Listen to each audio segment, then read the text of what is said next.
Essential businesses, grocery stores, pharmacies, and liquor stores. Non-essential businesses, gyms, hair salons, and gun shops. That, at least according to New Jersey Governor Phil Murphy. But some in the gun business aren't having it. And now a Second Amendment group and a gun shop owner have sued the governor for shutting things down, including the processing of background checks. At a press briefing this week, Murphy defended his decision. Listen, we made the call on essential versus non-essential. The Attorney General is welcome to weigh in on that, as well as the Colonel. I'm comfortable where we landed. Joining me now is Ira Levin, who owns Legend Firearms in Monroe, New Jersey. Why did you decide to sue the governor? You know, it's one thing to say as a business person, oh, I'm going to shut my business down, or I'm going to send home my employees, or I'm going to have my customers come in at one or two person intervals to maintain social distancing. It's another to have the state government say, not only are you going to shut down, but we're going to be turning off the background check system for the state of New Jersey so that you can no longer put in background checks. And while they may feel that's important or necessary, it's a direct affront or attack on our Second Amendment rights. There's a difference between deciding not to put in something and being told you cannot put in something. What was it like before this shutdown? How many new customers coming into your store worried as the state government, both in New York and New Jersey, released prisoners? It was a pretty crazy week in the shop.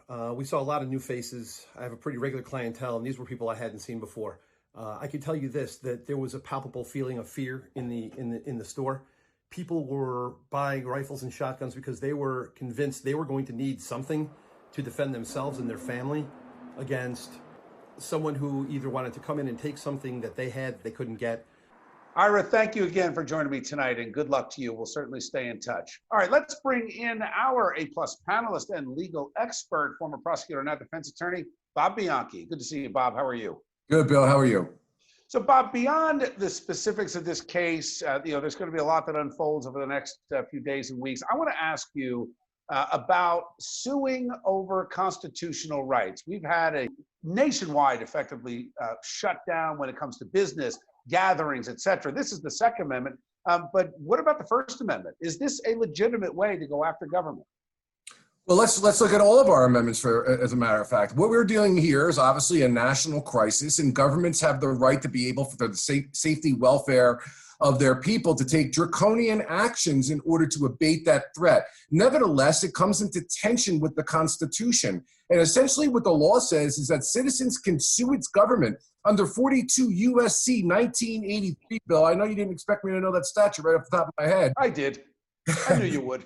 It allows private citizens the unbelievable right to be able to sue your government to say, we're going to hold you accountable. I used to handle a lot of those lawsuits. And what's going to happen here, these citizens are going to say that the government had no rational relationship in terms of the actions they're taking and the diminution or lessening of their civil rights. So any citizen, and I used to love this, an ordinary, regular person, not somebody that's important or super special, has lots of money, can bring the government to federal court and say, prove that this was the right thing to do. I love that area of the law. Bob, so what you're saying is the Constitution actually does matter, and people do have a say, and we should expect more of these lawsuits. What an aspect, great aspect of our country that makes us super special, Bill. All right. Thank you, Bob.